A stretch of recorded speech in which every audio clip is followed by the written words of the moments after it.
All right, we are there. Hello, hello.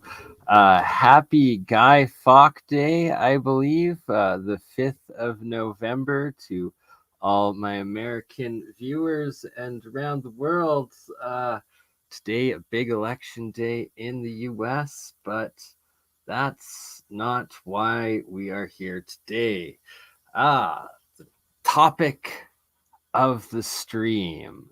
Spies, spooks, government agents, hackers, handlers, fakes, frauds, and trolls. What is going on in the free energy anti gravity breakthrough technology community? And, it's like not being paranoid. I guess I wasn't paranoid enough, actually, when it comes down to it, with what I have found out. And that someone in the community, or actually two people in this community, have, I guess, been hacking the other individuals that I've been working with in regards to trying to steal some of their designs and information. And it's quite the wild situation to be in. And I guess because of it, I some inadvertently outed them, while simultaneously rose rose suspicion that I might have been part of this operation, because I was bringing these people into the community to these other people that then ended up getting their systems hacked. And it also explains why my own computers continue to be so slow, and that I actually probably going to have to delete a whole bunch of stuff, completely reprogram my computers, and uh, install some anti spyware, anti hacking stuff, I guess. But I'm not going to come out with any names. It's not my place yet to publicly make the accusations of what I have been told in the background and what's been transpiring. That said, I have reached out to said individuals and waiting for a response from them privately to see what the is actually going on. But it is actually, when it comes down to it, dealing with this disruptive technology, these breakthrough, essentially classified technologies and sciences, and that we're in this world of fighting for disclosure, open source, and that there's a lot of, I guess, competing forces, a lot of, I guess, also uh, egos, as well as just individual like rights and responsibilities of the different inventors. And I myself being one with the monoatomics, the Ormus. Why is the progress so slow? It's because of this reason that I also have suspected, and it's who to trust and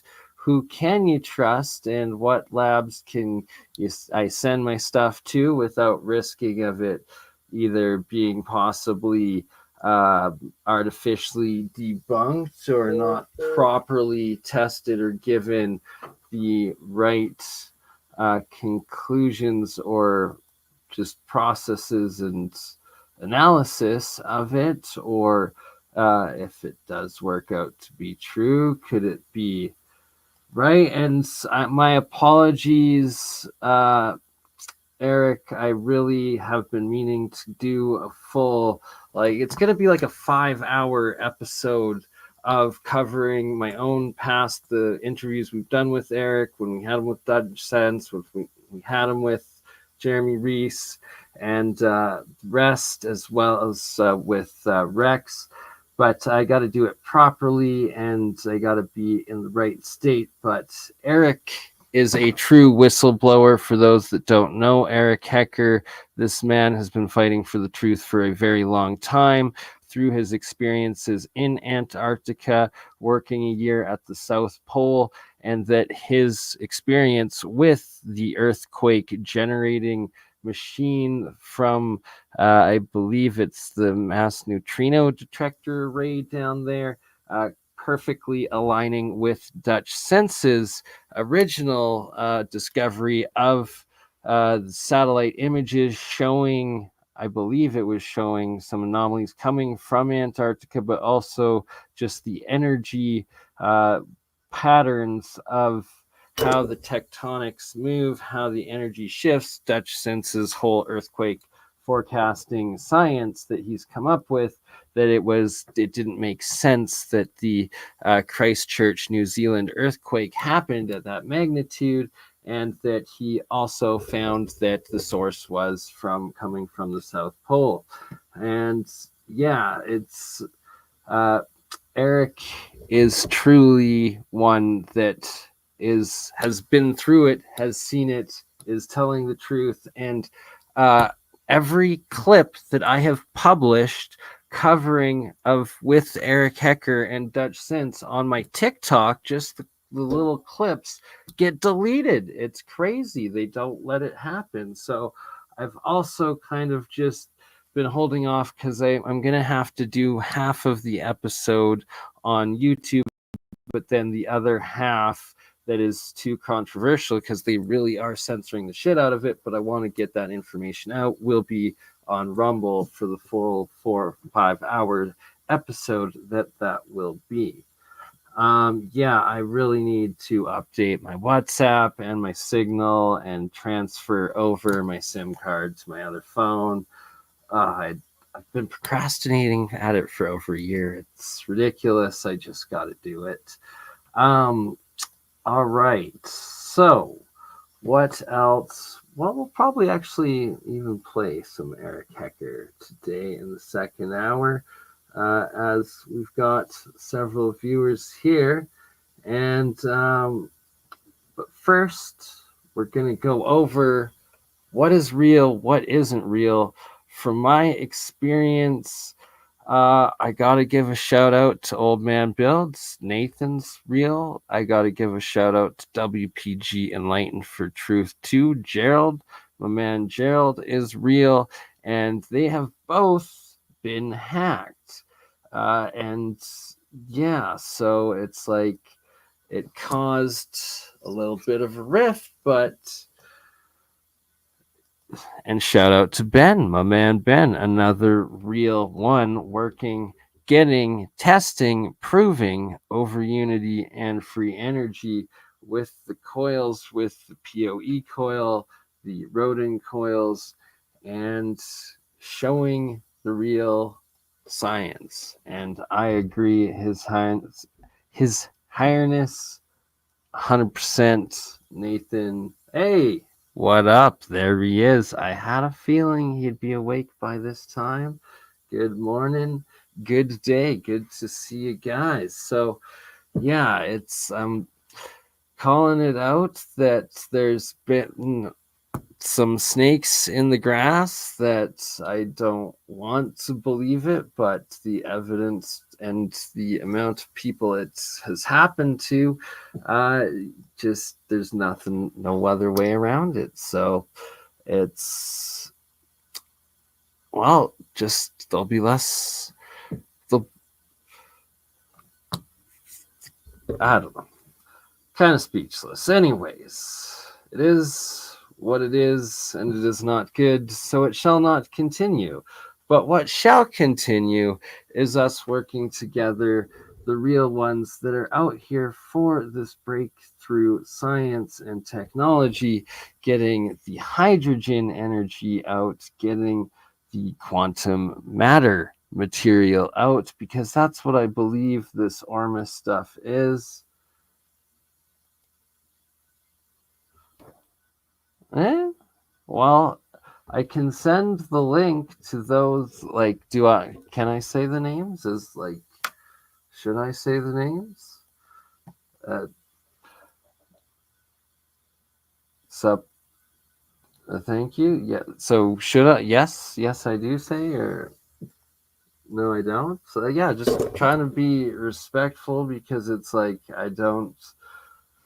Uh, I'm pretty sure like my computer systems have been hacked and I have to like get that all figured out. But these guys absolutely have been hacked by them repeatedly, as well as Gerald, and that it's I got to respect their wishes of it.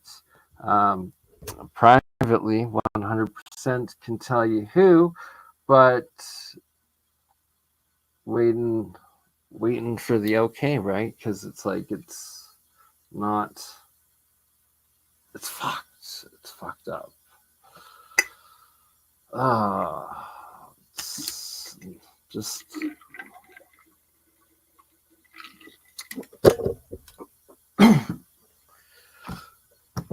don't know. Don't know, right? And exactly, Old Man Builds is like just such a great teacher, and the fact that these people went into their systems, as a few of their different ones, and then continued to keep doing it to new people, so that the evidence is now pretty much undeniable. When fool me once, fool me twice, now 3 to 4 times. That is a pattern that, um, it. It's pretty impossible to believe that uh, they aren't responsible for it, and that they themselves don't realize that they're compromised, because there's been allegations that they privately have said that they have a handler to one of these people, and it's just like I don't know what to make of it, but that is why I'm putting it out there. And why I am not saying the names right now is that also I am hoping, I am praying with my fingers crossed that these people do, reapproach me and try to explain their side of the story first without me having to out them, right? Because you gotta at least try to give people the benefit of the doubt and hear the other side. That said, there's a limited time for that to happen before I will, or someone else will, publicly say who seems to be behind this and what's going on with it, right? So that's another reason, is that give them one last chance to try to explain what the fuck they're doing and what is going on behind the scenes, who they work for, and who's pulling all of these strings and actually infiltrating. Great, because it's like, obviously you've got Jack Serfati, a CIA scientist, physicist, agent for however long, claims to have worked on the Montauk projects, amongst other. It's which interview with Danny Jones, and on the other side of it, there's the Sal Pius, and coming out, really looking forward to the Sal Pius Ashton Forbes interview that is going to be coming up in a couple of weeks here, to see what that side, the Space Force slash Navy side of it, Yeah, I know. I know you're mad at me, Eric. That's okay. Less is life. The universe will work out, and hopefully that will pass, and I shall redeem myself at some point. But until then, you can feel how you feel. It's all good to me. Well, not really, but what am I going to do about it in this moment? Dealing with agents that, and yes, for the record, Eric, I will message you privately and tell you who it is because one of the people I did actually invite onto an episode with you. So, yeah, I will. I did actually fail in that aspect. So, yeah, I will tell you who it is privately and let you know. Um, because even you were affected by this. It's pretty wild, but thus it's still. I hope these people, because there's two of them, um, they operate kind of as like a good cop, silent hacker deal. And from what I've been shown, and yeah, it will be resolved. We will put it that way. Just it's got to be done in proper professional ways of handling things, right? You can't just go out and potentially tarnish people's names and reputations, not knowing the entire side story or everything. So, in that sense, doing it in steps. All right, we're 21 minutes in, and right, well, yeah, I'm speaking my full truth, and the full truth is that I still feel that I need to give these people one chance to come and approach me and reach back and say what the fuck they're doing, and then of course I will, you know, try to make it a public interview, even that would be the best, I would hope. Right, exactly. And who the fuck knows how deep it goes? That's the big thing because we really don't know what full agencies, what aspects, and that this is real breakthrough technology that they've been suppressing, and a lot of people have died in the past trying to make this sort of technology, science, and information public. So that is something else that really has to be taken into consideration. And that is why I don't just go out and say the names because, here's an actual victim of what happened and they are concerned for their safety, right? So, it takes time and it's a process, but all will come out, right? Ooh, okay. So interesting, Aaron. We will talk. We will talk privately, right? And exactly. Do we even know what happened to Bruce?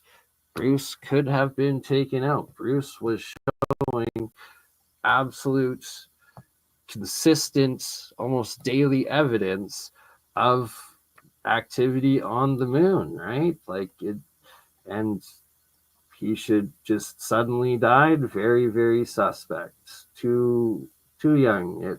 Absolute tragedy, but it is very, very suspect. And that is why it is a very thin, wild line that we are walking, because another aspect of it is if you put out too much, very easily with the online like clampdowns and ridiculous censorship laws that have been passed, especially in Canada, that risk being put in jail for just even what other people might publish on my channel. and it's willing to take that risk to get this information out, but we have to do it in very methodical and agreed upon ways, right? So it's not all my decision. It's not, trusted with a lot of background information that I have been shown by a lot of different individuals of what they've been working on and the actual advances that they've proven. They just are very hesitant and reluctant of, giving away all of their secret sauce at once or putting too much out there and triggering that tripwire of getting cracked down on.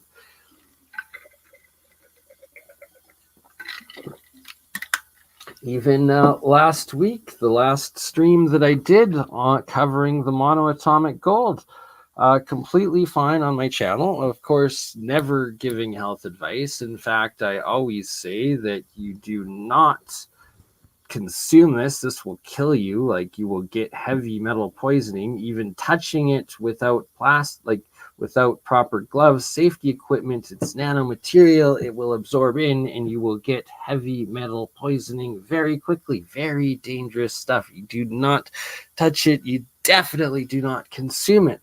And that, here we got some red crystal ormus that forming amongst the white. Let's see if I can get some actual clear light. Oops. There we go. Was it going to show? Kind of. But that it always clusters, clumps in one area, and it is growing in size from the monoatomic white silver material ormus into red clustered heavy crystallized state, and that will probably kill you. It's usually it's very flammable when dried out and put on other metals. Even it can spontaneously combust. The stuff is extremely dangerous, hazardous, and toxic. But anyways, the point being, I always give these warnings, and that my stream went fine with no issues. I played the videos of Lawrence Gartner talking about monoatomic gold in ancient history, as well as part of, oh my goodness, how do I forget his name? David Hudson, there we go. David Hudson's videos on Ormus a bit in that giant monoatomic gold presentation, and no issues. Then I made clips of it, published it on my channel, no issues. Then I shared it on Ben Benefactor TV's channel, and it got him a strike. They striked him for material that had no issues being published on mine, claiming health issues. So my apologies for that, Ben, and just, it's wild that the algorithms let it go on my channel and that it traced back to my channel, yet it gave him a strike for health. And also on Gerald's channel also gave him a warning against health issues, even though it still is up on my channels, no issues whatsoever. So it's like even the algorithms are out there trying to,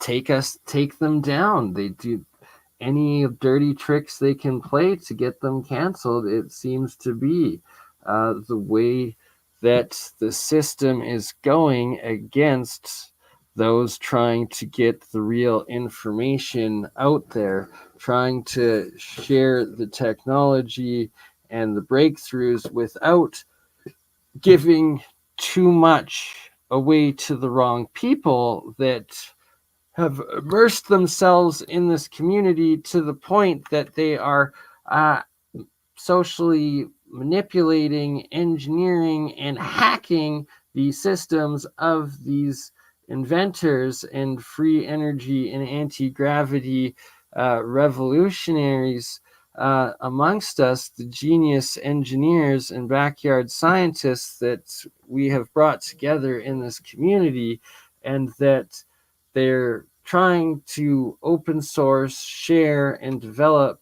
their work with the world without it going into these shadow groups that have been infiltrating us apparently and manipulating, and it's more will come out, I promise that. But for now, that's about as much as I'm okay to say on the situation. But uh, obviously, no one in these groups is suicidal. Everyone is super stoked to be working and sharing all of their work and their inventions and the science, and right, and that's another great sign. And shout out to Dutch Sense as always for being one of the realists. They cut his feed almost every time because the his method, the science, and what he shows and shares and knows each time, just they can't let that information out, and they cut the feeds, and they cut Old Man Builds, Nathan's feed, when giving away how to beat lens law. And that is, we're going to have to record that privately and then publish it to get it out. That's one way to be able to overcome it, is to pre-record the information and then mass spam it on all our channels so that it gets out and it can't be hidden or deleted, right? So that's another reason of the mass sharing and the multi-streaming and the multi-publishing these shorts and these specific pieces, the golden nuggets of the free energy and the anti-gravity. And that's what it's all about, is why we've been publishing it, try and do it on multiple channels all at once to get it out. And that it's one way that we're able to kind of get it to beat the censorship system. But now that they're striking some and not others, and like it's wild. It's a process that it's awesome to be a part of, but it's risky and it's a delicate line. And again, it's like one that I do trust, and I have to reach back out to schedule another interview with the amazing Bob Greenier of the Martin Fleischmann Memorial Project, and that I will be sending him a bunch of samples first and foremost, because I have the most faith in Bob and his work and everything that they do at the Martin Fleischmann Memorial Project. And just, he's a hero. It's an honor to be able to do that. And it is time that I get some actual of my all of the different samples I've created, collected, and time to get them tested by someone we actually trust.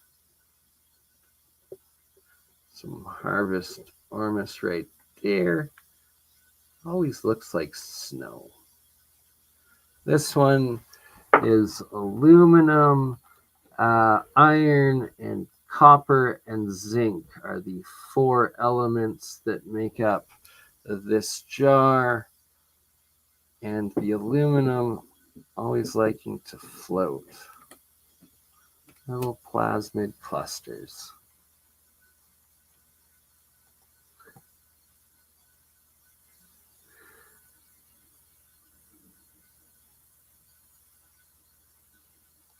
Yes, yeah, I do agree. I was being manipulated unknowingly.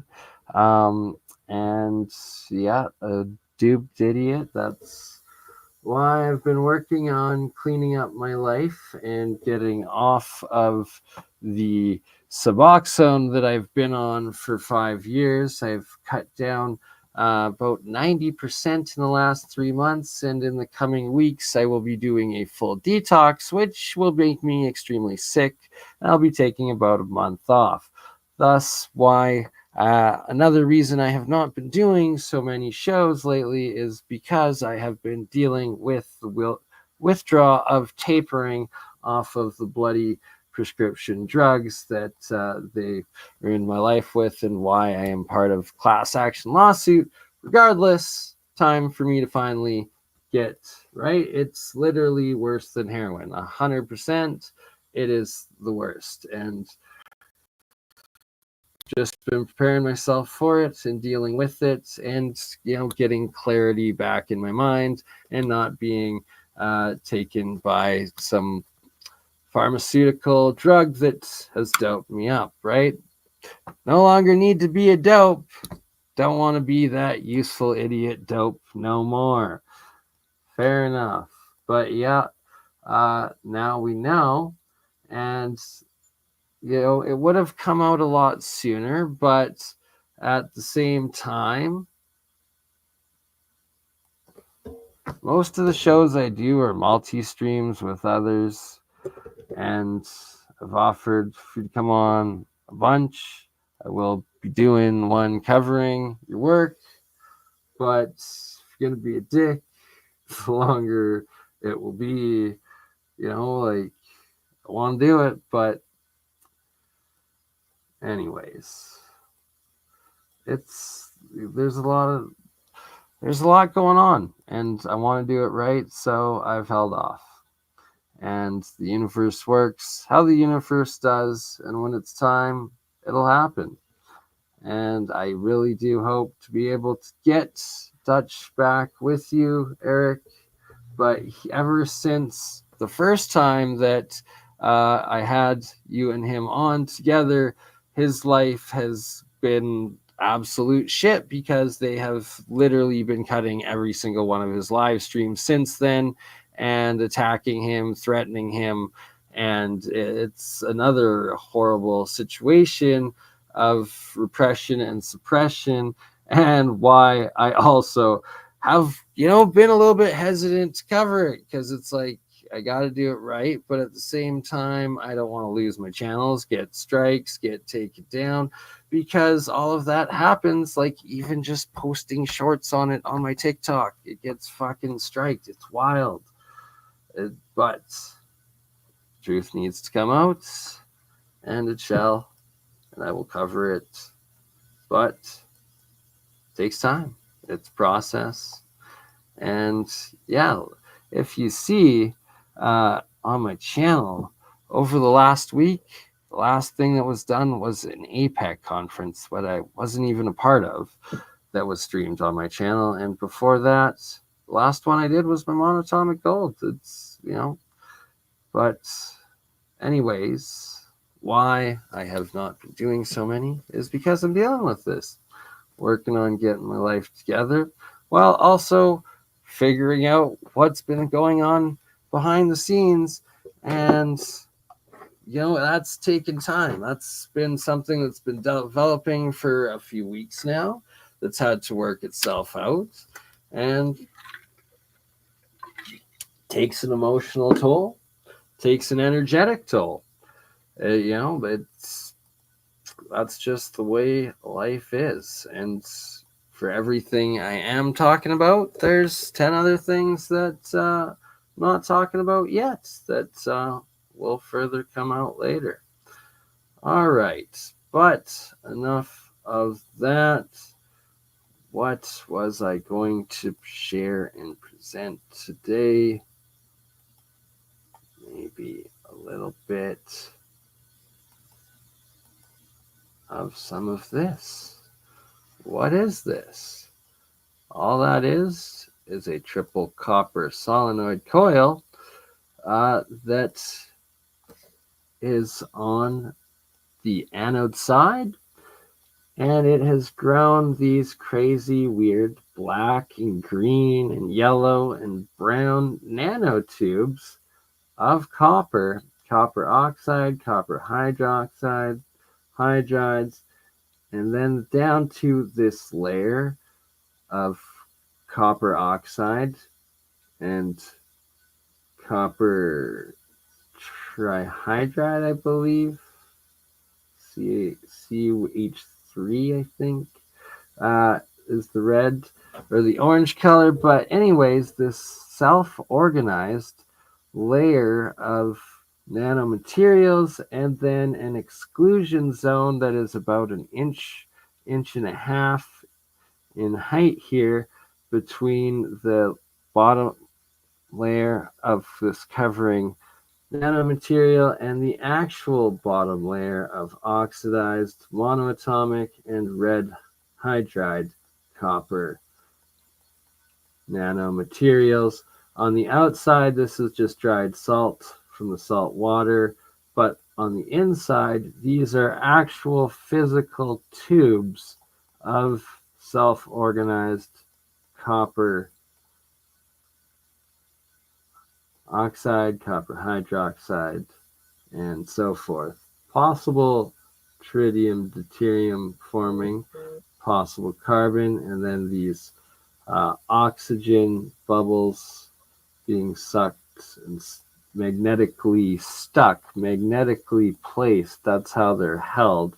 It's magnetism of the oxygen on the anode side of the triple solenoid copper coil, creating that EM field that magnetically holds the oxygen bubbles together there. Here, just shining flashlight through some silver ormus monatomics. Now, this is very interesting and evidence showing the black nano coating that always forms on the coils. And Mehran Kesh of the Kesh Foundation, kfssi.org, was the first to teach me of this nano coating, a self-process that this wasn't done by my own caustic. This wasn't done by torch or electrolysis. I do get the same results, black nano-coated results, by doing all three of those processes. But this was actually self-forming, and that you have the blue, turquoise, and green oxidized nano layering on the submerged coils, but then the coils that are above in the air, they get this crazy black coating all by their own, self nano coating. All right, giant copper sheet that was nano coated, oxides, man. Oh, here we have a nice picture of some pink red state copper there, as well as some clear copper gel on the top there. Lots of transparent ones that can be formed. This showing the bright yellow sulfide state, the alchemists call it. The sulfur state, they say, when... Oh, I know a whole lot about it, Joe, and we will be doing a show specifically on all of this. Exclusion zone. So in the exclusion zone, there's no monatomics at all, and it's like it gets these weird plasmid clusters that just go back and forth. It's very interesting stuff. We will cover it all in a future show, my friend. I promise you that. All right, here we have some red state as well as the black state copper. Some of the self nano coating black state copper, as well as the different blues, and then the yellow state sheet there.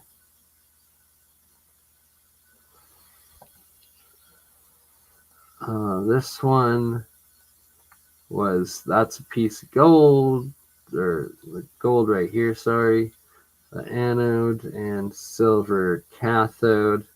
And this is monoatomic gold silver combination right here being formed, and it went into all sorts of different plasmid clusters.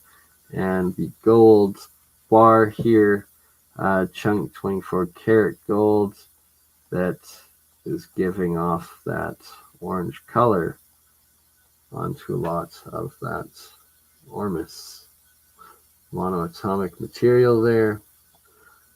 Where's this photo going to there? This one here, very fascinating in the background. So it's got some silver and gold anode cathode too, but I dropped a bunch of my blood into it. And this giant like cluster of like blood and then like cellular material grew, and it like kind of took on like a dragon face and head shape. It was very strange. It would circle around, and as long as I had it plugged in with the silver and gold, this thing kept growing. And yeah, literally did BurnEye create an actual freaking homunculus out of my blood? I don't know, but you tell me, maybe. Like, what's going on? And like eyes, heads, snouts, the like whisker things of a dragon. I don't know. It's very, maybe just pareidolia, but it kept growing and it floated in the middle, right? Like, very strange. And then like this thing kind of looked like a fish almost. And that was just like silver and gold put together, but it was like black silver that came off. Very strange. Very strange plasmid self-organized things, and with blood and whatever the frick that thing is that grew. Well, we're documenting it all for you today publicly.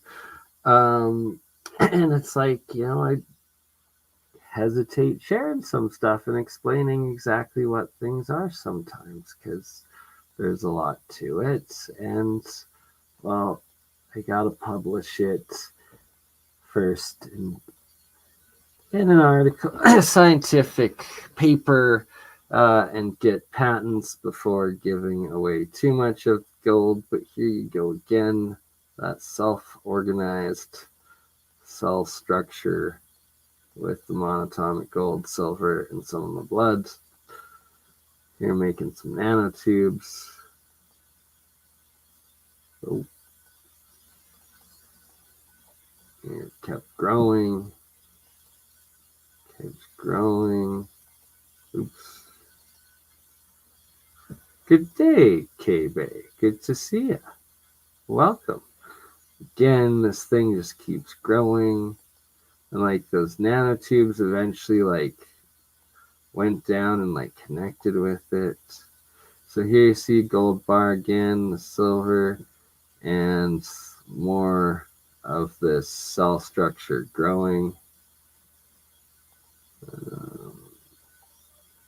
There was gold bar anode, and it was okay. So the gold was the cathode, and the silver was the anode on that reaction.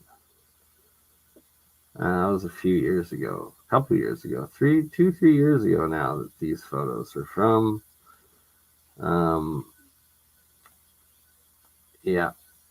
Then use the gold as the anode, and it all dissolved, and I still have to ship the half out to the other owner of it, Francois.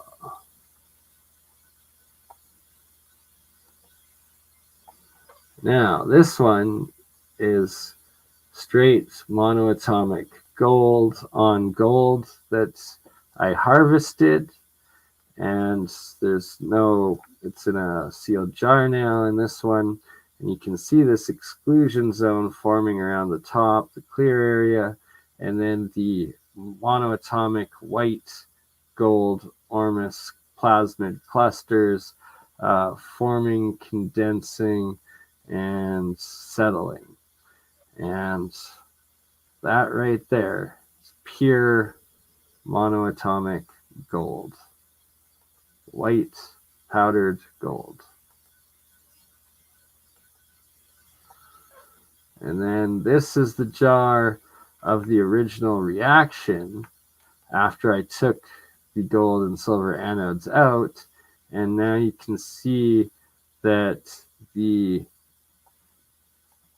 cell structure starts dying after the electricity is taken out. So the homunculus or whatever frickin' life stuff slowly starts dying once the electricity is taken out. So this was a few days after. Jars are both sealed, and here you can see now it's starting to like turn into something, but also like kind of die, no longer growing. And yeah, it grows as long as the electricity is connected. Right. Well, so I'm sorry, I got a lot of Japanese style tattoo artists' artwork where that's exactly what I see because I'm used to it. Hold on. Let me give you an actual example of what the heck I'm talking about. Uh, yeah, that camera. Let's see. No, not that camera. This camera. Doesn't work. I don't know. It might freeze up because everything has been hacked and compromised by sounds of it and how things work. But there you go.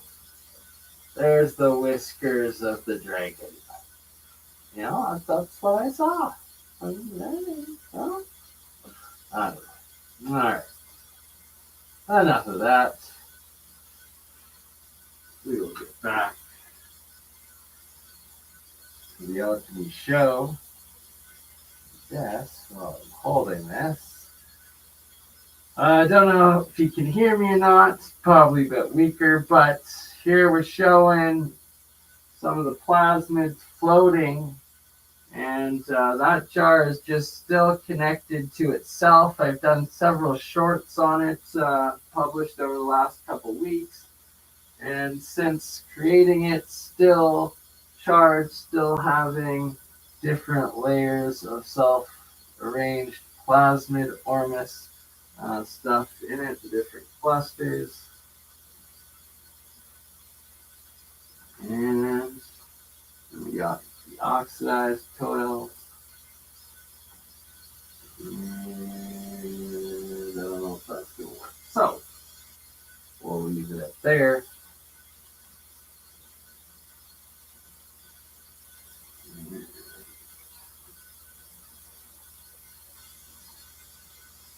Get back to the pictures.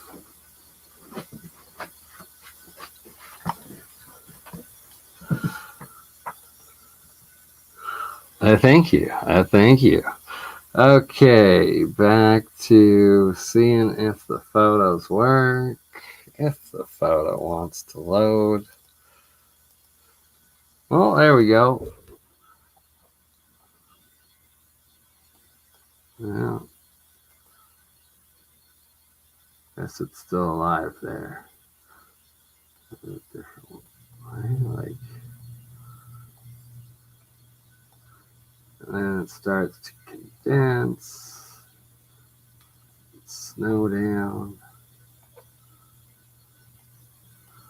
And that is the fluffy white monoatomic ormus that you want to have as a final product.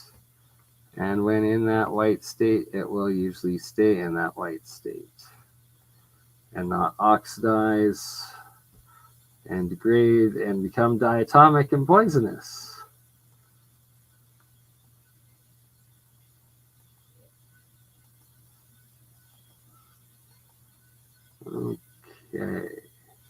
Okay, back to this one here.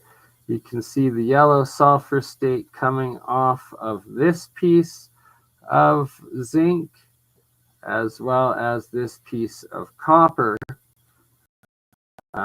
Both double anodes into this reaction. Here we got pink red copper and normal copper that is oxidizing.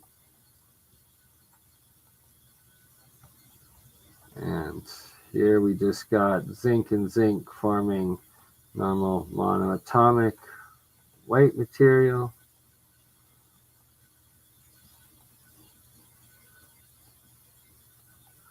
And then this purple state was what finally the ormus settled after I harnessed the gold and silver combination that I had a little bit of my blood in with, not the one that grew into the crazy homunculus thing, but just the white ormus, and then it turned purple with a little bit of my blood on that one.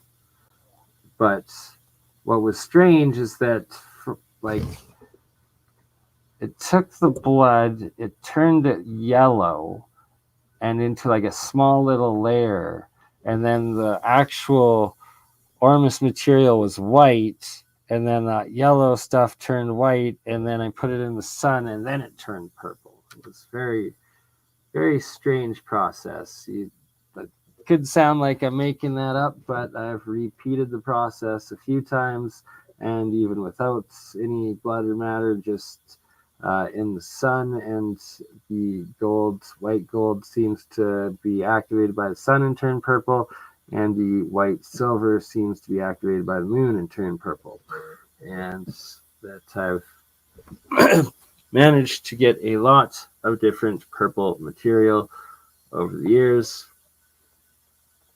Here we got yellow-green copper and some red state, black and white states,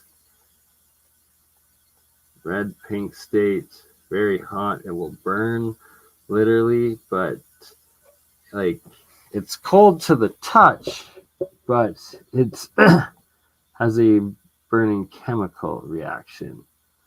Very, very wild.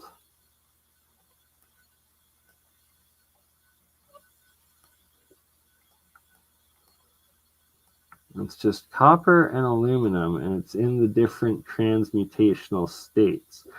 These are the different states of decay that Isaac Newton talks about: the yellow, the pink, the red, the white, the black, the green, the blue, and that is evidence of it. Okay, this guy's something else. This is a copper anode tube that you saw earlier, and this is what grew out of it. Like, what the heck is this thing? Kind of looks like a giant alien eyeball, and then like this arm thing, and then this white, like, they almost look like coral or tube worms or something, but literally it's just what the copper turns into on the anode side. Like, what the heck? Right? Like, what did it's alive. Like, I don't know.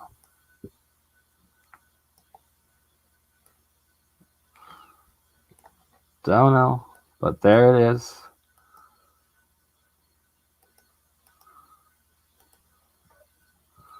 There it is in its glory. This pink copper. Red state, white state. Activated. Self-arranged, self-grown structures.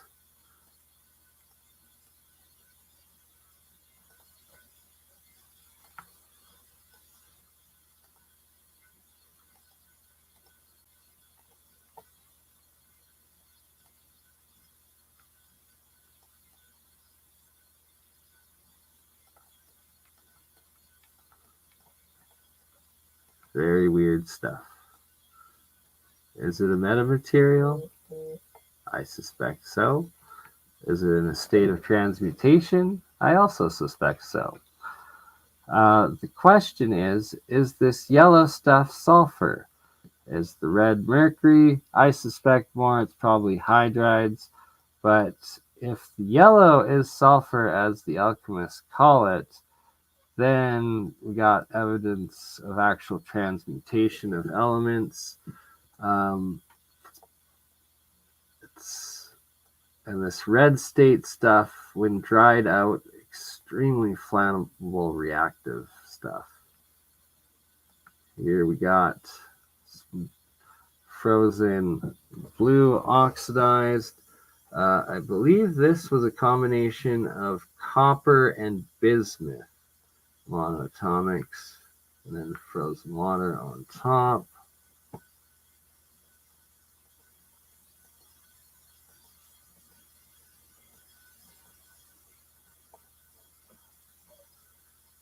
Pink state. Here we have some self-organization swirls going on.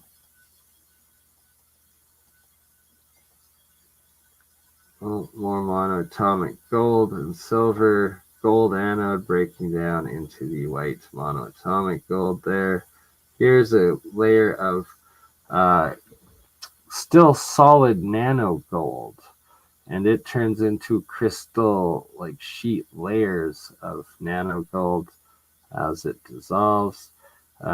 Here's nano gold silver when I dumped it into this jar to start harvesting it, and it just kept spinning on its own. Self-centered organized layers, kind of like cosmic galaxy, always spinning in on itself.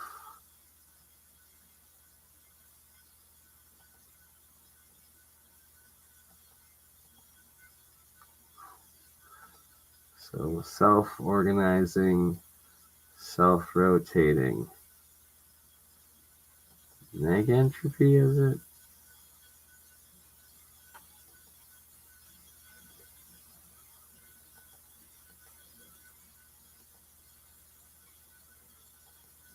Anyways,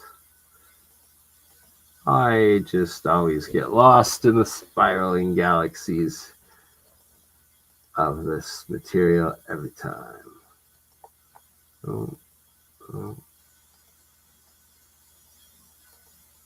Oh, it doesn't play when you zoom in. Lame. Lame.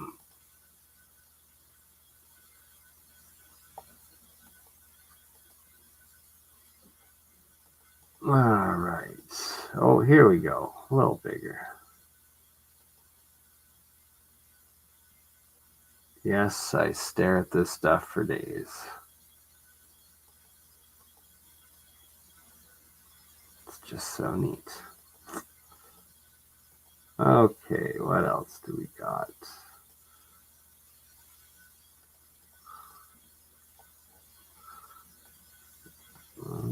More Ormus.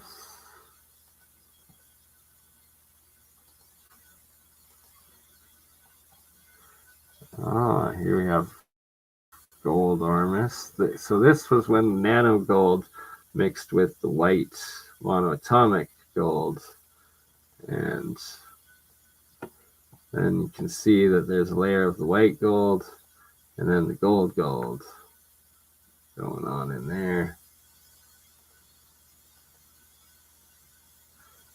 And then eventually it went more white. Oh no, I harvested it and then kept the process going and then it was all white. There we go. Oh, did I give away a secret there? I might have given away a little secret. Oopsie daisies. That's okay. And here we have the gold growing gold white nanocrystals. That was pretty cool. Some fluffy nanogold crystals.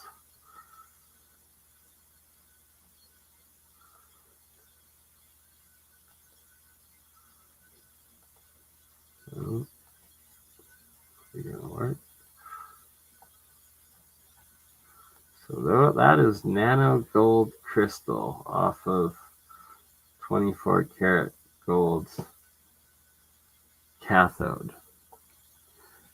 This one was always very interesting. It was live.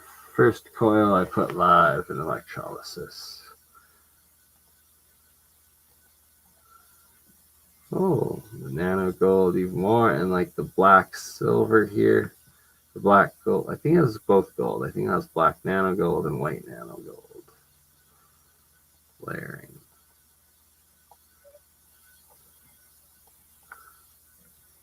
Crazy layering that grew off of it.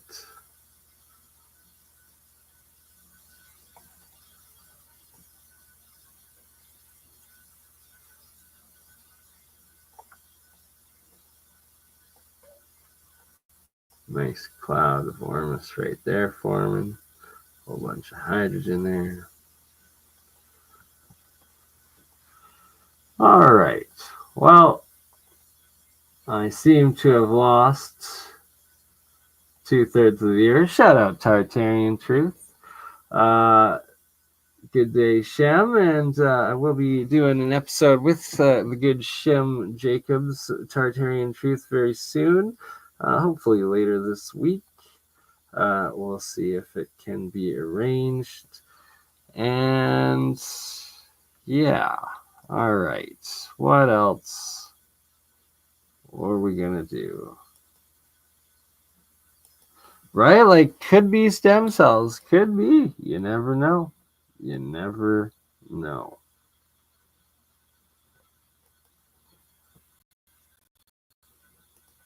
Oh, yeah.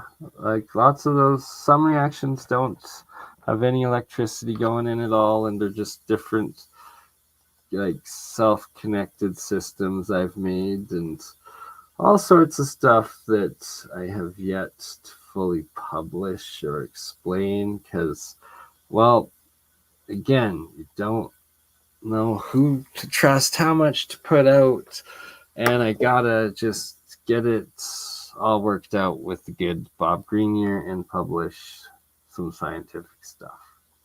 All right, so here we got good old Medicine Hat Badland Guardians. I think that's a face. I think that's a new face. Could be a lion, could be a dude, could be well eroded, but I think it's an old face. Then we got the Easter Island long head, long nosed bird dude on that side. And then dark blue, we got this face that looks like some big brows, nose sort of thing, face guy. And then down here, the big browed Moai style face. And they're totems, right? Native totems of faces. Makes sense. They have totems everywhere of crazy faces like these. And sure enough, they're all over this site. Faces on totems of faces upon totems of faces. And how are there so many faces in one site? Okay, so this, those are other pyramid mountains from around the world. Oh, Michael Tellinger. Shout out Michael Tellinger. Emailed him before the stream. Hopefully he gets back to me. But this one, I think, is a structure, could be pyramids. It's in southern Alberta. That I think is Ohio. All right, here we go. So that face, this one-eye face, this birdman face, this potential lion face, and that's right in the middle of the Aztec face. And then there's the elongated head dude.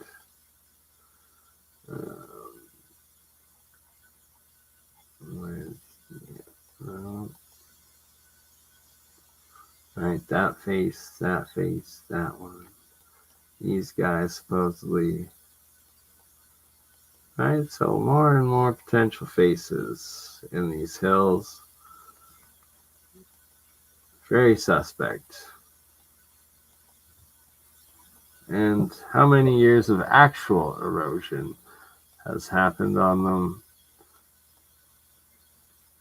Due to face potentially. I don't know. Could be pareidolia, but just valley full of faces upon faces. There's so many. But enough of that. Hello, sister. Good to see you. Hope you are well. Molly girl from Australia. Good day. And good day to everyone. I guess it is 7:20 a.m. where I am today, and it is snowing like crazy outside. There is a blizzard like no other.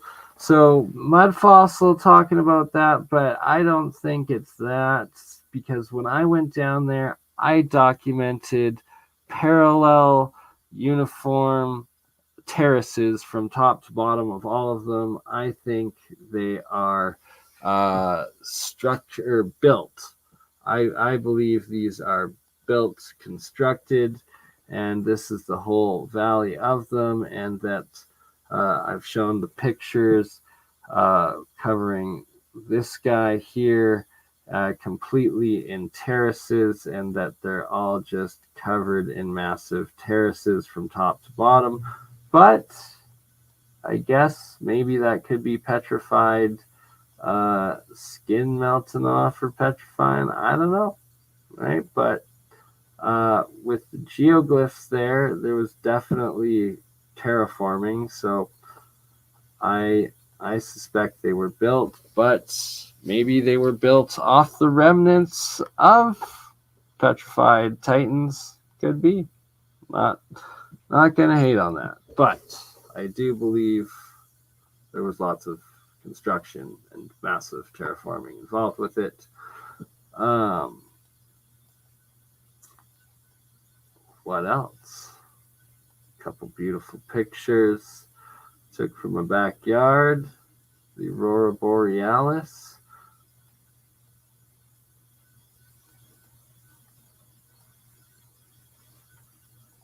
That was while my camera phone still worked. Then the last ones, you got the out of focus crappy green ones, but hey, at least I got these ones on the really good event night.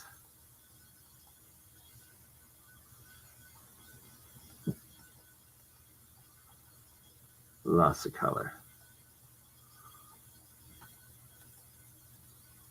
And like, is it some sort of angel bird? I don't know. Could be. Oh. Shout out to Headley, man. Here's a video of when I was in Headley. Absolutely, Joe. No doubt about that.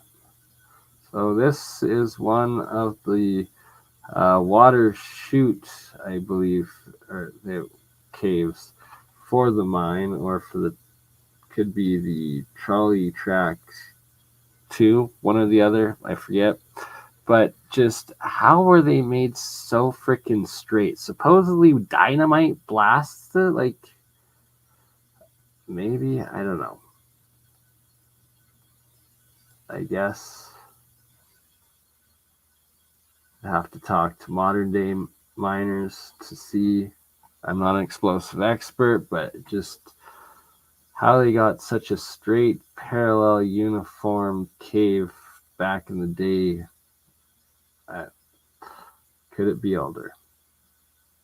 Quite possibly. Well, then the crystallization they found. It's grown since. Maybe. Headley Man. So this was in Headley, BC. There's Headley Man. Shout out Craig. Walking in front there. And did everyone have a wonderful, happy Halloween? I hope so. I didn't really do much. Just went out for dinner with the dad on Halloween. And then went over to the girlfriend's actually after.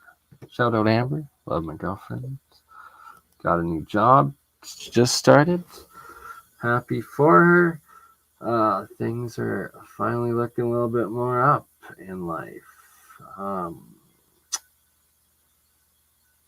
Hopefully going back to Headley next summer. But it was below these mountains in mind that I did have my Sasquatch encounter. It's, for those that haven't heard, it's wild. And Amber was there, and I gotta get Amber on. We gotta do an interview just on the Sasquatch encounter, but we'll have someone else interview us because they need to get her reactions. I gotta get like the original, right? Because it's like it was a freaking wild, scary situation. I was tripping. Hopefully next summer, hopefully I get a settlement, hopefully I get a large settlement, and then absolutely. But fingers crossed, that's all. Gotta project it. Give me money, freaking Purdue lawsuit, you savages that ruined my life with opiates for like probably 15, 20 years now. God, finally, it's going to be wonderful to be off of it by the end of this year. Right? There's Sasquatch in Saskatchewan. There's Sasquatch in Alberta. There's Bigfoot everywhere. There's Sasquatches all over. Let me tell you. Yeah, it felt like we were being watched even while we were up there that whole time. It was something else up there. But love to go back, do it all again, and explore more, because that place is just spectacular. Like Headley, BC, highly recommend checking it out if you're ever on the Crow's Nest going the south way through BC. Headley is definitely worth checking out, and the old Headley mine. It's pretty awesome. Oh, and on top of this mountain, across from the mine mountain, is where Craig filmed several UFO orbs. And shout out to Craig, Headley Man BC on YouTube, and his videos of the UFO orbs that were shooting lasers into that mountain, and that they returned several nights in a row. And he's got on his channel the videos of it, and it's absolutely wild stuff, and that experience changed their lives. Oh, I guess, sorry, Blair Witch in the camera there, my apologies. Thought I had it on fast forward, but no, just straight Blair Witch in it. All right. Shit, you got deleted. You shouldn't get deleted. You guys have wrenches. That's why I give everyone a wrench, so your comments don't get deleted. That's not good. They censor even when I try to make it uncensorable. YouTube. All right, so that's the end of that one. What else do we got to play? Show. The Ohm. The Ancients Knew. So ohm on a tonoscope, when you go ohm, that's what comes up on a tonoscope. So that's the cymatic shape, geometry of ohm. So the mantra ohm, mandala, one and the same. Wild stuff. Science proven. Rishi's right. And I will be doing a whole bunch more into Walter Russell. But first, before I do a full episode on that, I will have to cover the Eric Hecker Dutch Dent story because it is long overdue and it is very worth watching and very worth being covered. So I think maybe that is what we will finish off today with, playing a little bit of that as a refresher and a teaser of what's to come on the full episode covering Dutch Sense and Eric Hecker's experiences and the technology that is being suppressed down at the South Pole. If only that video would load for me. Son of a gun. Usually it's up. Is this the one? No, that's the one. That's the episode that has the government spook potentially, or private spook on it. Alright. Sorry, I know you can't see what I'm looking at yet, but it shall come. Where is it?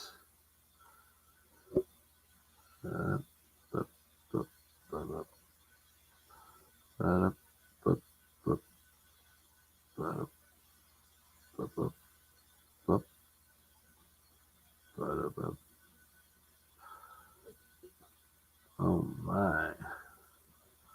Why is it so hidden?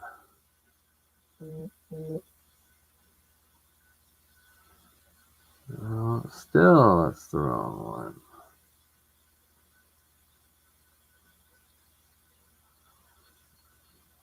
one. Uh-huh.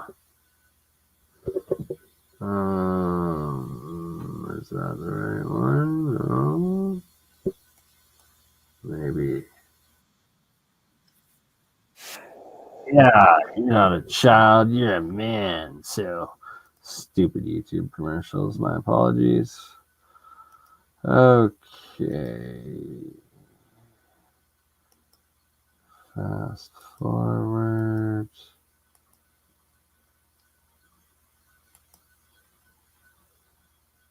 Aha. I may have found it.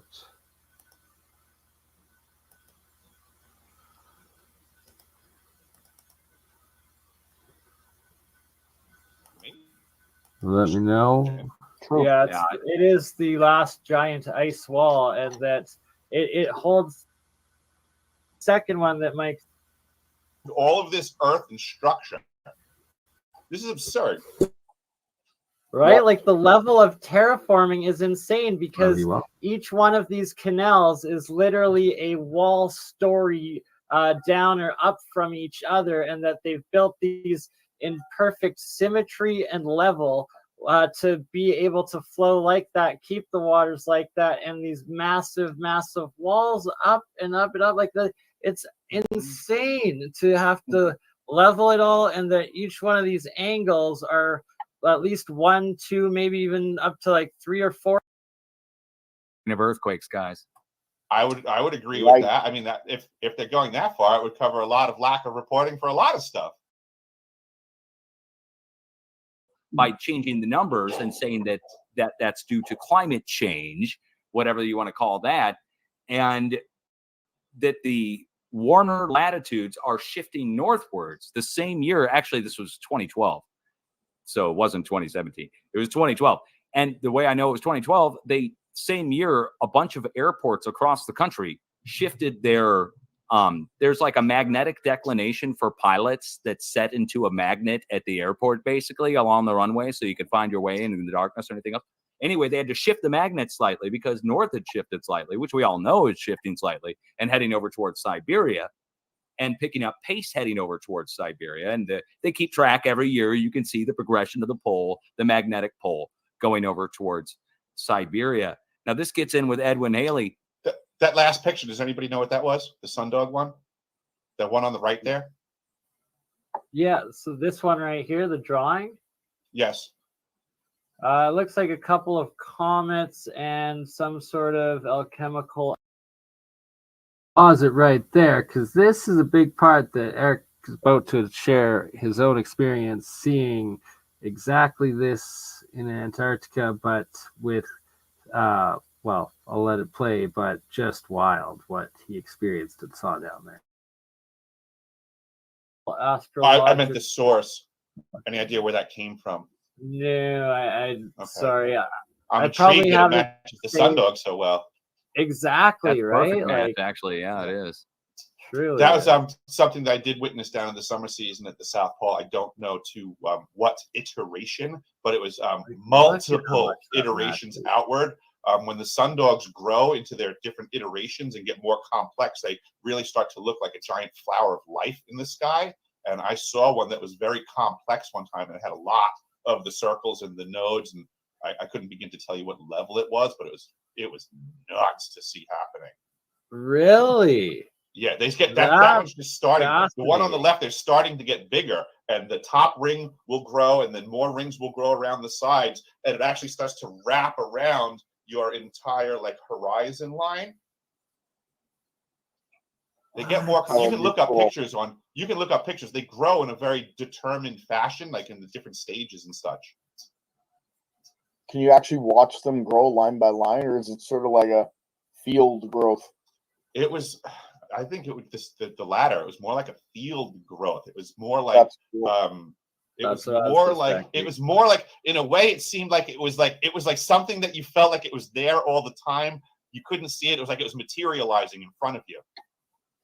That's awesome. It was like all in sections. This looks like underground tunneling beneath the fields coming out from the star fort. This is tunnels, and look at the freaking geometry and weirdness. What could be the rationale purpose of this? It makes me think of a Tesla valve, the check valves, the no parts check valves, the one-way valves. Oh yeah. That's what that makes me think of. That's what that is. It's exactly what that is. Water flow. That's water underneath, probably, then keeping it in check. Interesting. Did you guys happen to hear? It was not that long ago. There was some information that just came out to the public, which is an example of what I was saying before. That's interesting. That the information comes out in a lag. When I was in Antarctica, when I was on the ice, I was hearing information at the time. So to me, it was understood. I was present in a place where this information was understood. They were already discussing the massive waterways in between the ice sheet and the continent, like rivers and stuff like that, and that there would be large caverns because the rivers flowing are at a completely different temperature than the ice above it, so it would carve out like a half pipe above the riverbed, and there would probably be shorelines and stuff like that. These were just things that I heard back then, and it was only just this year that apparently they came public, and they were like, oh, we flew planes over with LiDAR. We just figured out. And it's like, just figured out seems to be a really screwy way of saying things. Mm-hmm. Like, right, I remember learning about that like at least 15, 20 years ago. Now they're doubling down on that. It's a massive river system, they said, equal to any other river system of any other continent that we see that's not covered with ice. Wow.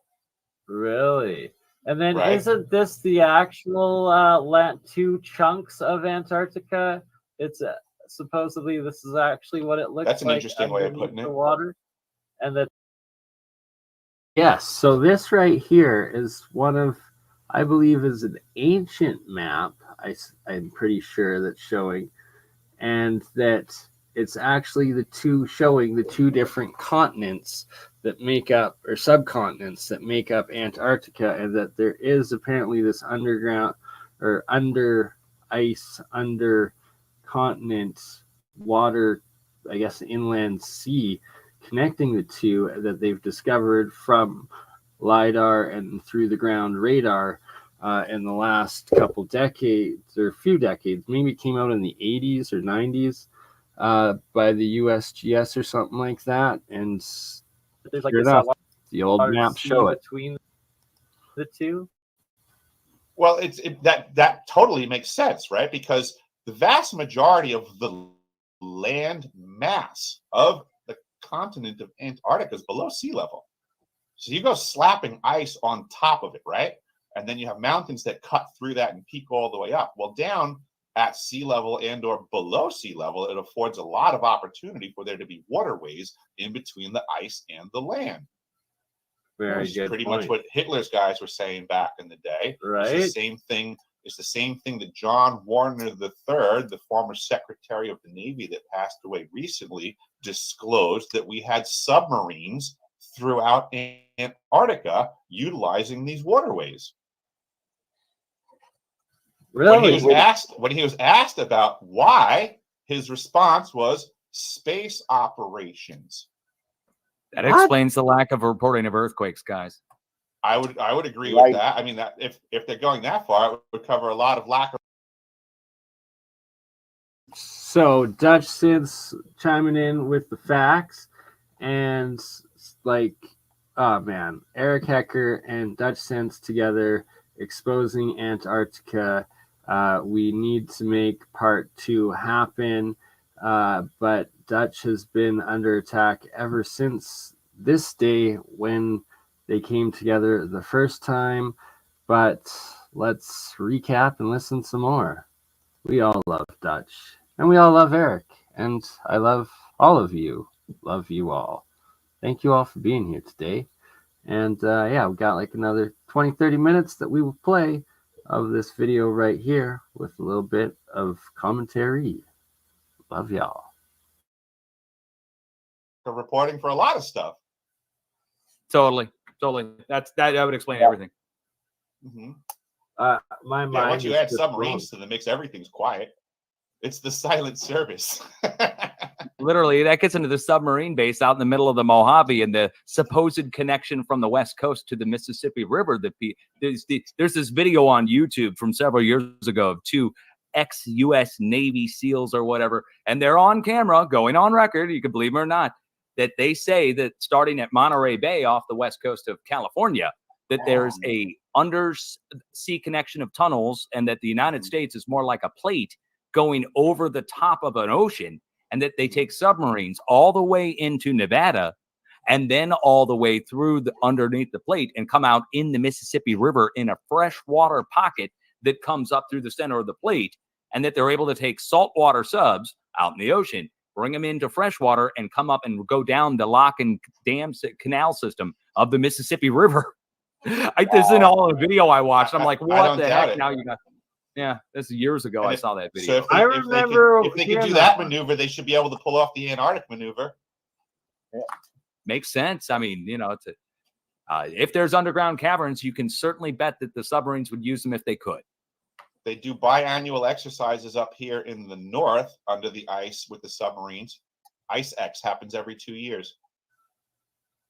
Yeah, off the. And Eric can say that with authority, as he actually was a submarine officer, I believe, for 3 or 6 months serving up in Alaska at one point in his career. And that's another huge part of the credibility and legitimacy of Eric Hecker's testimony and stories of experiences, is that he's like served and gotten these high position roles and jobs and gotten into these places that he's seen what's actually going on, and this actual high-tech technology that is being misused that Dutch Sense has been documenting for almost 2 decades, right? coast of Alaska and stuff. That's they're testing to operate under the ice, which means you can't surface. So that's let's just say that might be getting a boat ready to go and do a little bit more developed operations. Well, yeah, but I'm just thinking of like the size of the ice sheet up there, and like it's essentially a continental-sized ice sheet, especially in the winter, and that's what at least what they claim to be there. And if they are traversing that entire thing, that's the same lengths and conditions as what you're speaking about in Antarctica of navigating those lakes and underground rivers and passages through the ice. I think it's actually more of a psychological test for the crew of training. I assure you that the submarine crew for sure wants the ability to spawn that boat. You know what I'm saying? When you get on a submarine and you go underwater and you have to do your submariner's job,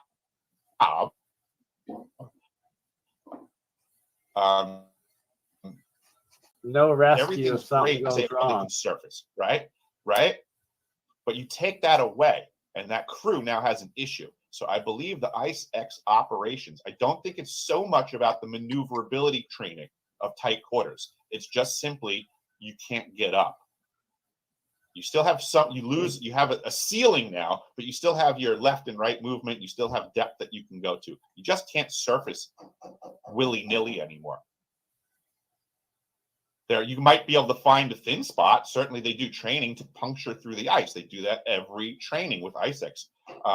But I think it's more of a psychological training for the crew to get acclimated to not being able to surface. Before I change the subject here and what's up this star for it, you can see the water of how they have the canals running through.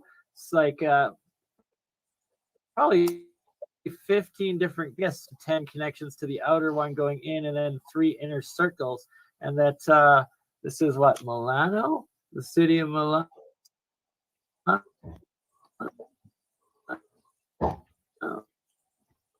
And just so you know, Bernie, in 1994, and in 1994, I was in the subservice.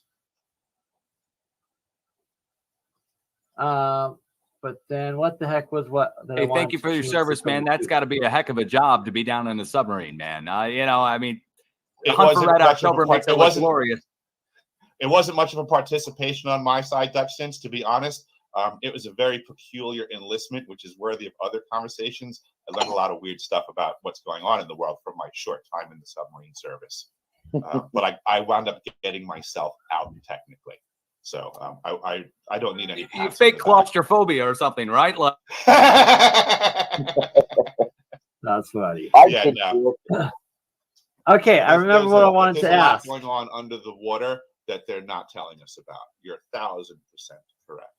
There was technologies that I saw in 1994 that they were apologizing to me for, saying, "Oh, it's an old boat. We have old tech. We're so sorry. We're going to get upfitted." And that was stuff that the rest of the world didn't see for 40 fucking years. Touch screens on phones and stuff. You think Steve Jobs invented that? Come on. These everybody out there that's loaded gets handed everything. We pay for it with our tax dollars. Our research and development goes into some program, and then some buddy of some pal gets handed all the info, and then they become indebted to them. And that company now makes shitloads of money. And you think that the outfit that got them started can't dip into that? You think the CIA gets you all set up and then leaves you alone? Yeah, here's your $1 billion. Yeah, we're never going to touch any. You're never going to do anything for us. You do everything for us, you mean? So, Dutch, I wanted to bring up that you made several very interesting and fascinating discoveries over monitoring of these cycles, these energies, as well as the satellites and sensor information feeds over the years. One being the radar, sorry, forgive me, I'm a little tired. Which type of radar was it that causes the tornadoes and the toroidal spinning, as well as all these energy laser beam blasts? As well. Oh, Michael, there you go. You're muted. Oh my God. Okay, hold on. Let me get this can of worms and let me open it up. We've got so much that we could talk about when it comes to this. I could go on for 3 hours. This is where I got into all the trouble. This is where I got my channels shut down. This is where this was the forbidden topic, which is directed energy weapons. It was said to not exist. It was said to be a conspiracy. It was said it couldn't happen. It said it couldn't be done. And I understand. Wait, pause for 1 sec. Pause for 1 sec. So, because this could get us shot down, and since Zertis isn't here, were covered in birds, guys. It was a lot. Sorry, just paused it for a second because this is such a crucial part. And this is, right, it was snowing a little bit, had to show that. But this right here is Dutch's big discoveries that constantly get him attacked, and verify Eric Hecker's experience and testimony. And here we go. And within a couple days, a series of thousands of earthquakes then hit at Greenbrier, BB, Arkansas, right next to where the birds turned up dead on New Year's Eve. So I got a little suspicious or whatever, and I decided to go see if there was any weird weather in the area that could justify all the birds somehow exploding internally, and also explain the earthquakes. Maybe we could find something going on with earthquakes there, could explain maybe a gas release from the hydrogen sulfide or something coming out of the ground that kill all the birds. So I go to the radar and I go look at Greenbrier, and coming out of the area just north of Greenbrier, BB, Arkansas, right at the NEXRAD radar station, the NEXRAD radar station is pulsing in bright red. It looks like a giant red storm over 500 square miles. It's the whole radar pulsing in a giant ring at once, instead of a beam going around, instead of the rotating dish like you would see from a NEXRAD radar going around. This was one giant pulse coming up from the center of the dish and going out to the perimeter of the radar station, 500 square miles in all directions. It looked like a flower when it was going giant up. Red signature looked like a storm. And I made a video on it and put it out. People said I was faking it. They said I must be photoshopping it. And I was like, what? I'm like, here's the link, dude. And they came back and said, no, you're not faking it. You're actually just seeing a switch between clear air mode and precipitation mode. It's nothing. And I said, no, this is staying in precipitation mode the whole time. I'm sorry, it's staying in clear air mode the whole time. They're pulsing this thing, but it's going out all at once. I don't understand how this is happening, because we're talking about a dish that goes around inside of the NEXRAD. It's a microwave dish. Well, what I found out, long story short, within 72 hours of me making that video, a tornado formed and went and hit the center of the transmitter where the pulse came from originally. So birds die. Pulse, I go to check the day later, and there's this pulse happening.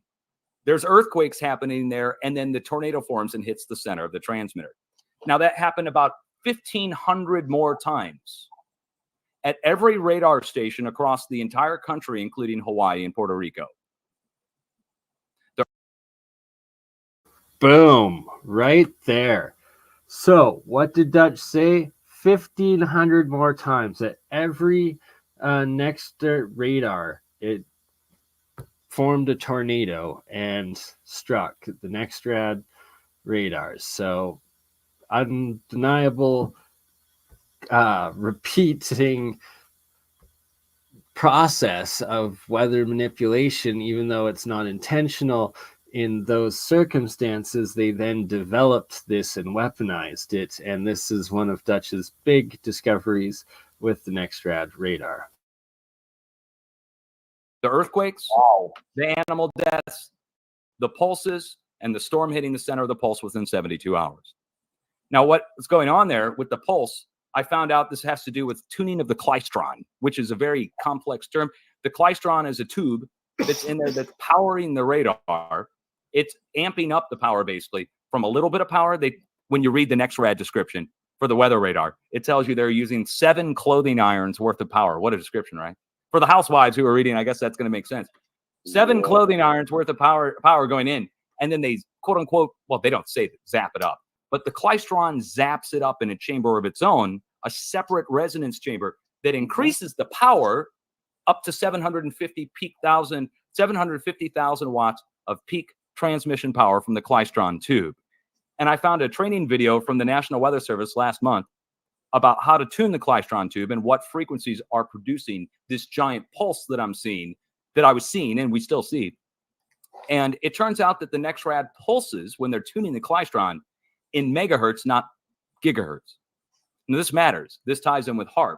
This is how NEXRAD radar rings got the term SLAME HAARP rings, because HAARP is operating 0 to 10 megahertz at the most, up to 10 megahertz, but they can go lower. HAARP can go lower down in say, a single megahertz. And NEXRAD is pulsing up to 19 megahertz. Different methods for tuning the klystron, depending on which tube you get from who makes the tube. Apparently, there's different levels, and it's like 17 megahertz or 19 megahertz. And in the training video, it goes over right down to the very fine points. And in the training video, they say their goal is to create the most output. The guy starts out in the National Weather Service training video. The goal is to achieve the peak power output of 750,000 watts. So what they're doing is they're pulsing. The big pulse, not the beam, but just a big, huge red pulse, is high frequency pulsing. And they're turning the dish all the way up to its highest tilt. Instead of pointing out like this, going around and around, or like this, it's tilted as high as they can get it to get it out as far as it can reach. And the whole dish turns into a high frequency antenna when the klystron is put into its calibration phase, how to calibrate the klystron. And what happens is the NEXRAD dish is as wide as a high frequency antenna would be in your backyard. If you're doing high frequency, a 19 megahertz transmission in your backyard with a shortwave radio, but it's 750,000 watts and it vibrates. And I found, and this is my own findings on HAARP, they found that, this isn't my findings. I mean, I found the findings from HAARP where they found that the resonance vibrates back and forth for up to 3 days from HAARP up in Alaska with 1 billion watts. So this is more like 1 million watts. So it's 1 million times less powerful than HAARP. But the NEXRAD radar only has to cover a few hundred square miles around the transmitter where the next one picks up. And it turns out they overlap the stations perfectly. And then we can get into Lieutenant Colonel Thomas Bearden and scalar and what happens when you cross beams and scalar. Scalar when we get into CERN. CERN's doing scalar. CERN over in Switzerland is taking banks of these klystrons, and they'll take a small particle of iron that they strip off like you do with your monoatomic gold. They will strip off a particle of iron. A company does this for them and presents it to them already. They don't do this at CERN. They get basically a version of that, but it's in a powder form. And they shoot a small, tiny particle of iron or whatever using microwaves. Banks of klystrons, hundreds of klystrons hooked up.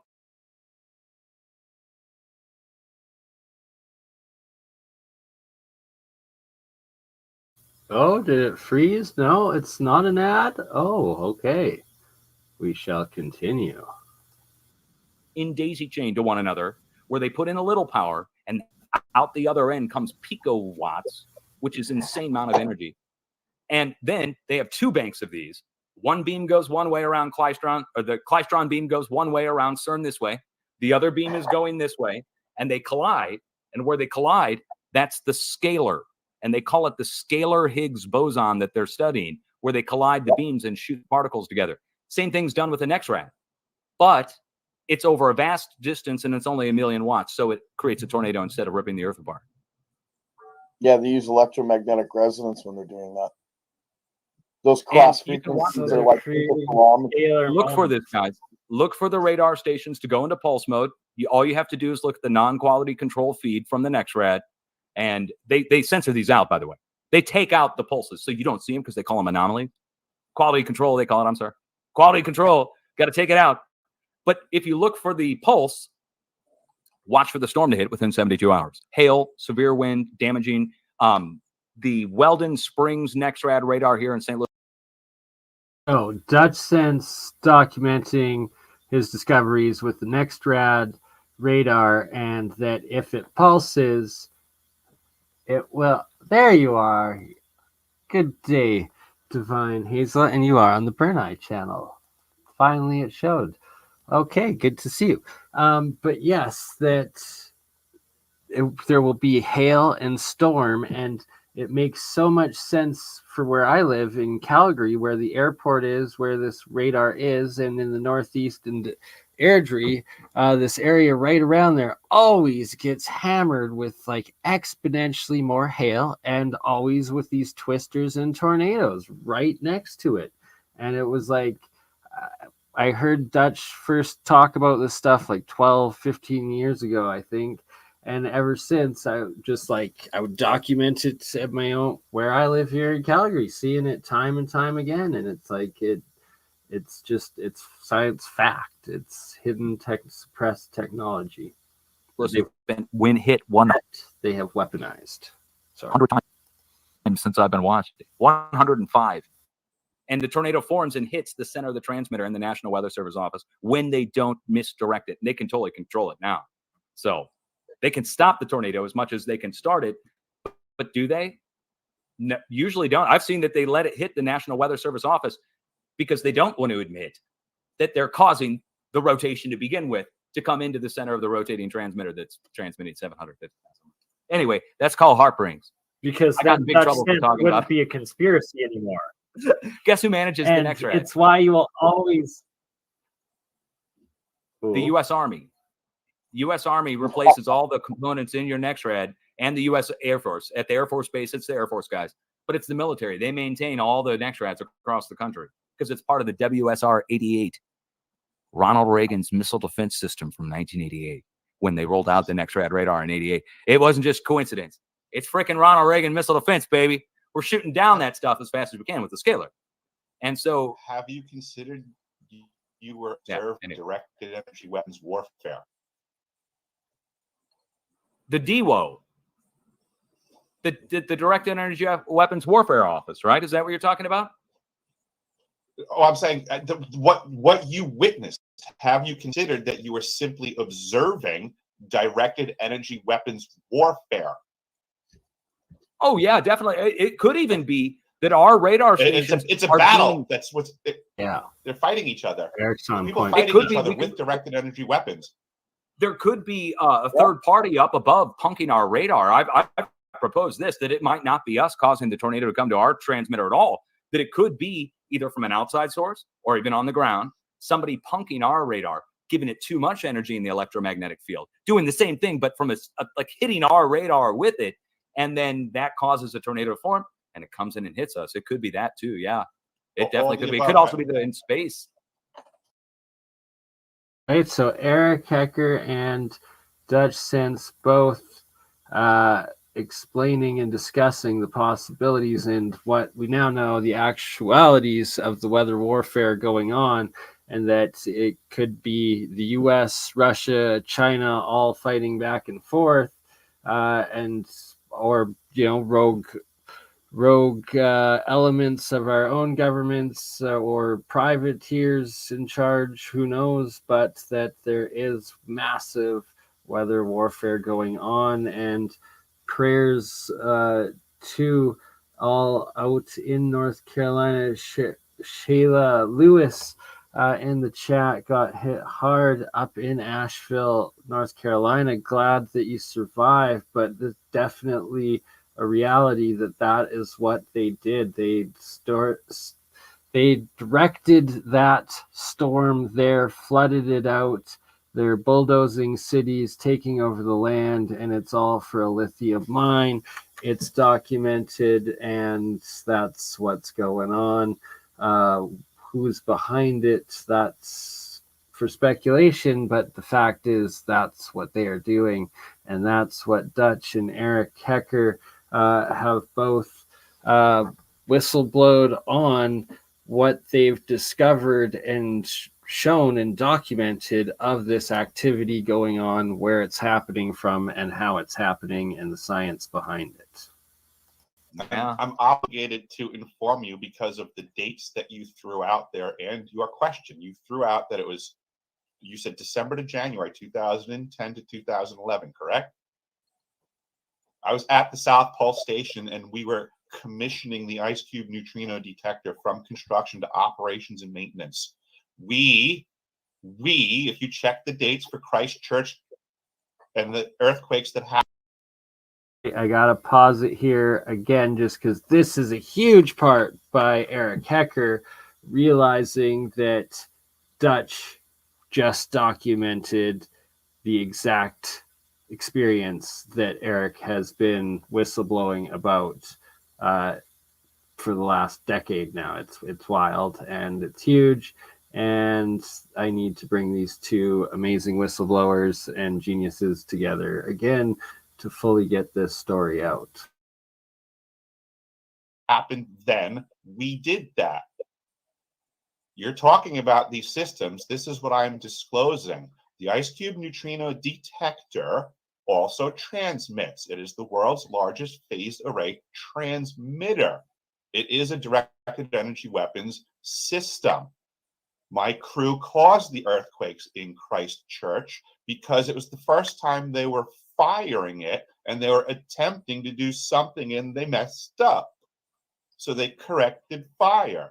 I don't doubt that the systems that you're talking about weren't hot and ready for us to do what we had to do. I'm certain everybody in that environment was paying attention to everything to get it dialed in correctly.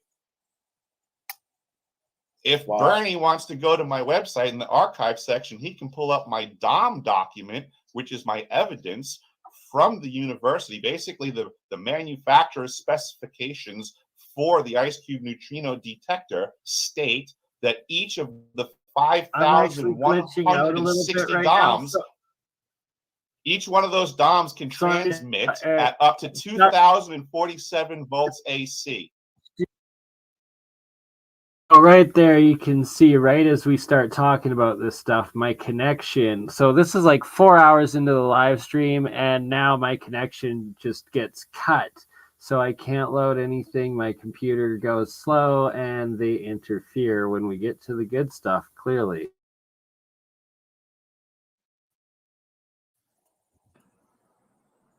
I'm sitting here, I'm breaking out in slight sweat. Hold on.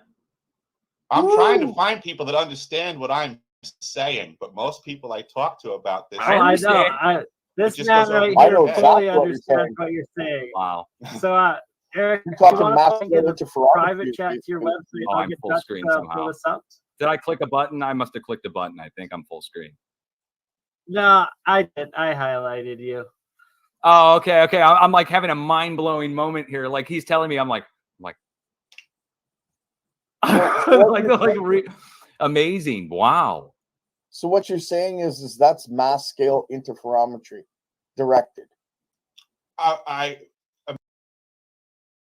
Right, I'm gonna pause it there and shout out to Gerald WPG Enlighten for Truth to channel the coil man, the wizard, the free energy electrical engineer extraordinaire, Gerald. And circling back now that it is the end of the stream, I'm sorry, we got to go. Got to keep it under 2 hours so the AI can work and make some shorts and make it easier. But anywho, I also got to get to bed because, well, it's 8 in the morning and my God.